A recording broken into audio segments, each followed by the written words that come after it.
Hello everyone! Welcome to this nonsense mini vlog at walang kakwentang kwento tungkol sa buhay bilang lecturer. Well, anyway, ito na nga after graduation exercises at recognition day ng mga bata. Lecture mode na naman tayo. So top of the morning ko talaga ang reading. This has been part of my life and system na. So I can't live a day without reading. I followed the 2020 principle of Urban Sharma, which is 20 minutes meditation, 20 minutes exercise, and 20 minutes learning.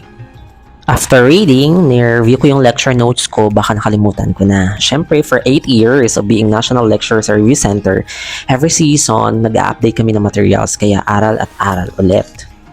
So, after moments of preparation, biyahe agad, going to Edenton Mission College kasi doon ang venue ng lecture ko. And by 8 a.m., start na yung review.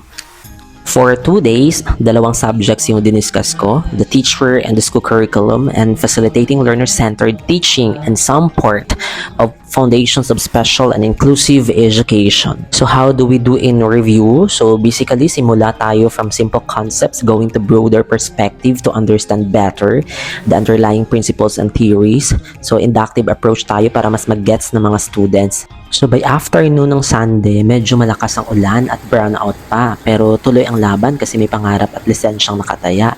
Kaya ilalaban. Mapapagod pero di susuko, di ba? Susuka pero di susuko. Charot! Oh, yun lang. Inform ko lang kayo sa mga ganap ko sa buhay. Di ba? Okay, by the way, for Let's September takers or my friends kayo na magte-take ng board exam, please wag naman madamo sa information. Follow my page, TikTok, YouTube kasi doon ako mag-upload ng mga video lecture, latest questions, drills, and tips on how to outsmart board exam. Nasa description yung link. So, thank you everyone. By the way, maitong people, pwede pa humabol for enrollment sa LET. Hanapin nyo lang si Ma'am Eden para wag na hassle pumunta ng Jensen or kung saan pa. So, enroll now! Wow! Yes!